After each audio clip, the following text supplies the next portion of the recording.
শিক্ষার্থীরা দেখো, এখানে বলছে যে নিচের 7 নং নিচের সেটগুলোকে সেট গঠন পদ্ধতিতে প্রকাশ করো। তো তোমার তোমার সেট গঠন পদ্ধতিতে প্রকাশ মানে হলো তোমার যে উপাদান দেওয়া আছে এই উপাদান অনুযায়ী তোমার এই ব্র্যাকেটের ভিতরে যে শর্তটা হবে ওই শর্তটা লেখা, এইটাই হলো তোমার সেট গঠন পদ্ধতিতে প্রকাশ।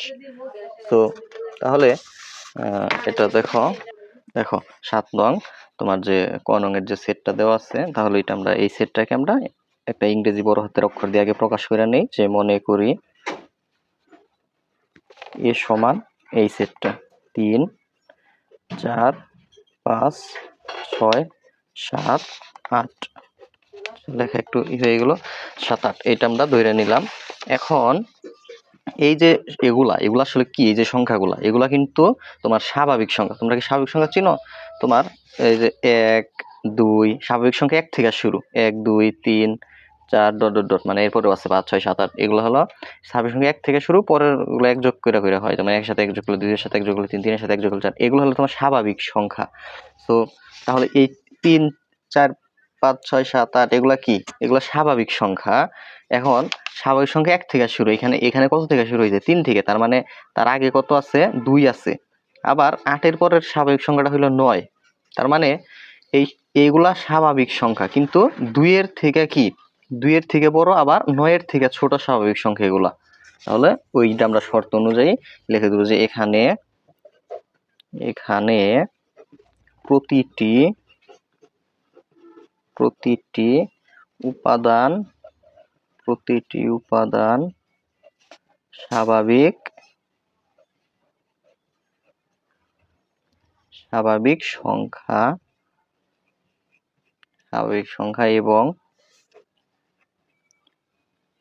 স্বাভাবিক সংখ্যা এবং বাদ দাও যা 2 থেকে বড় এবং 9 থেকে ছোট। মানে দেখো, এগুলো স্বাভাবিক সংখ্যা 1 থেকে শুরু, 3 এর আগের স্বাভাবিক সংখ্যা কিন্তু 2, আবার 8 এর পরে স্বাভাবিক সংখ্যা 9, তার মানে আমরা বুঝতে পারছি 2 এর থেকে এগুলা বড়, আবার 9 এর থেকে এই স্বাভাবিক সংখ্যাগুলা ছোট। তো ওইটাই লিখলাম এখানে, বাংলায় লিখে দিলাম যে প্রতিটি উপাদান স্বাভাবিক সংখ্যা যা 2 থেকে বড় এবং 9 থেকে ছোট। তাহলে শর্ত অনুযায়ী কিভাবে লিখবা? এভাবে লিখে দিবা যে অতএব নির্ণেয় সেট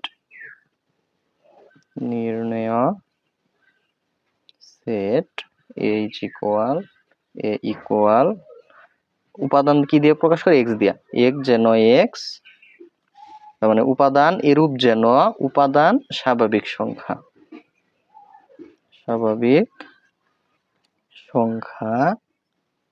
এবং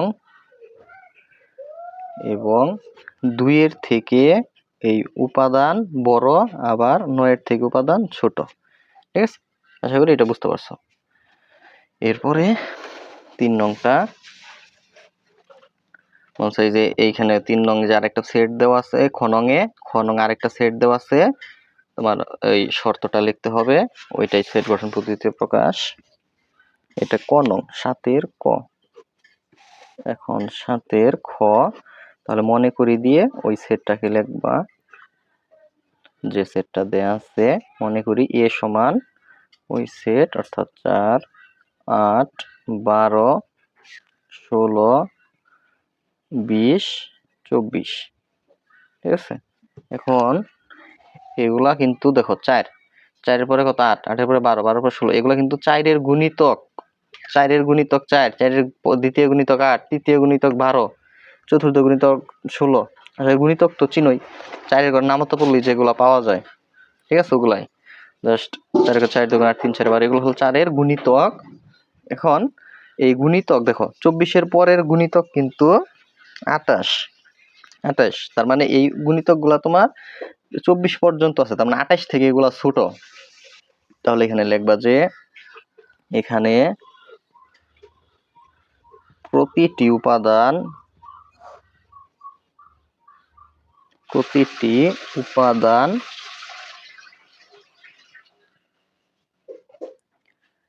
4 এর গুণিতক, 4 এর গুণিতক, প্রতিটি উপাদান 4 এর গুণিতক এবং এবং 28 থেকে ছোট, 28 থেকে ছোট।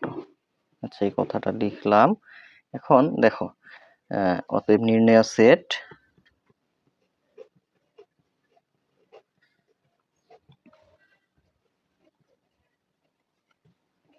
S is equal উপাদান, এরূপ যেন উপাদান 4 এর গুণিতক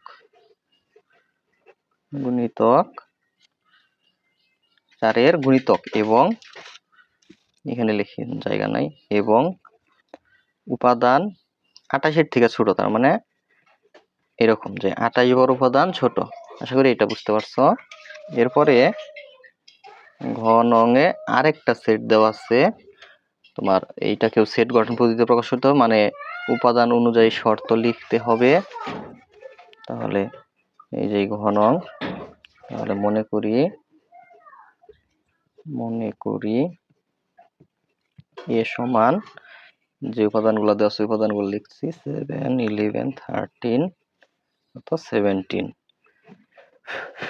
এই দেখো এর যে উপাদানগুলা, এগুলা কিন্তু তোমার মৌলিক সংখ্যা। তোমরা মৌলিক সংখ্যা চিনো জানি না, জাস্ট এগুলো হলো কিন্তু মৌলিক সংখ্যা। আমি দেখাচ্ছি যে তুমি একটা চিন্তা করো, এই যে এগুলা মৌলিক সংখ্যা, আমি লিখে দিই। এই যেগুলা যে মৌলিক সংখ্যা 2 থেকে শুরু, 2 3 5 7 11 13 17, আরো আছে 17 পরে 19, আরো আছে 19-এর পরে আরো আছে 23। এগুলা মৌলিক সংখ্যা। এখন দেখো মৌলিক সংখ্যা কোনগুলা, যে সংখ্যাকে তোমার 1 দিয়ে ভাগ করা যায় এবং ওই সংখ্যা দিয়ে ভাগ করা যায়, অন্য কোনো সংখ্যা দিয়ে ভাগ করা যায় না। মানে তোমার যেমন 2-কে তুমি 1 দিয়ে ভাগ করতে পারবা, আর 2-কে 2 দিয়ে ভাগ করতে পারবা। যেমন 7-কে 1 দিয়ে ভাগ যায় এবং 7-কে 7 দিয়ে ভাগ যায়, আর অন্য কোনো গুণনীয়ক নেই বা অন্য কোনো সংখ্যা দিয়ে ভাগ করা যায় না। এগুলো হলো মৌলিক সংখ্যা। জাস্ট কয়েকটা মিনিট মুখস্থ করে রেখে যেগুলো মৌলিক সংখ্যা। তাহলে দেখো এখানে মৌলিক সংখ্যা তোমার 7-এর আগের মৌলিক সংখ্যা তো 5, তার মানে এই মৌলিক সংখ্যাগুলা 5-এর থেকে বড়। আবার 17-এর পরের মৌলিক সংখ্যাটা হলো 19, মানে 19-এর থেকে এগুলা ছোট। তাহলে ওই কথাটা এখানে যে লিখবো, যে এখানে প্রতিটি উপাদান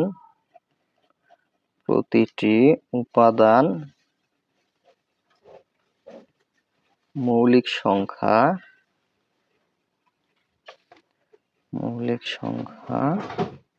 প্রতিটি উপাদান মৌলিক সংখ্যা যা 5 থেকে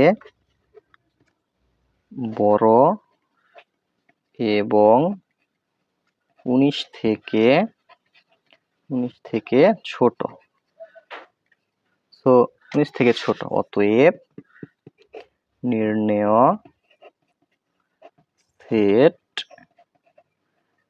সেট ইজ ইকুয়াল, তাহলে শর্ত অনুযায়ী কি হবে, যে উপাদান এরূপ যেন উপাদান মৌলিক সংখ্যা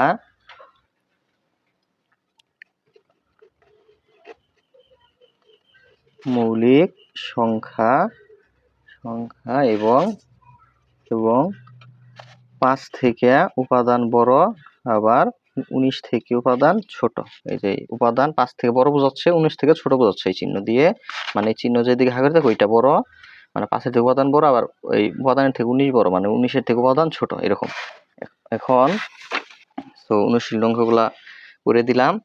তোমরা আমার যে কোর্সে একদম প্রতিটি অধ্যায় কিন্তু একদম বেসিক, তারপরে অনুশীলনীর অঙ্ক পেয়ে যাবা, তারপরে অতিরিক্ত সৃজনশীলের সমাধান পেয়ে যাবা, মানে প্রতিটা অধ্যায় একদম ফুল পেয়ে যাবা, এমসিকিউ পেয়ে যাবা, সংক্ষিপ্ত প্রশ্ন পেয়ে যাবা, সবকিছু।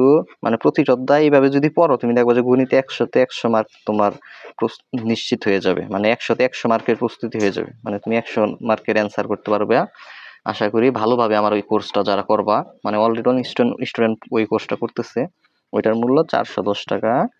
ক্লাসগুলো হলো তোমার রেকর্ডেড ক্লাস এবং লাইভ ক্লাস পাচ্ছ, অর্থাৎ আপলোডকৃত রেকর্ডেড ক্লাসও পাচ্ছ, আবার লাইভ ক্লাসও পাচ্ছ। ওইটার মূল্য 410 টাকা। বার্ষিক পরীক্ষার সেরা প্রস্তুতির জন্য তোমরা ওই কোর্সে যুক্ত হতে পারো। যে কোনো সময় এই নাম্বারে যোগাযোগ করবা, 0187787 3740। মানে চলমান কোর্সের ভর্তি হওয়ার জন্য এই নাম্বারে যোগাযোগ করতে পারো হোয়াটসঅ্যাপে। ঠিক আছে, হোয়াটসঅ্যাপে। ধন্যবাদ সকলকে।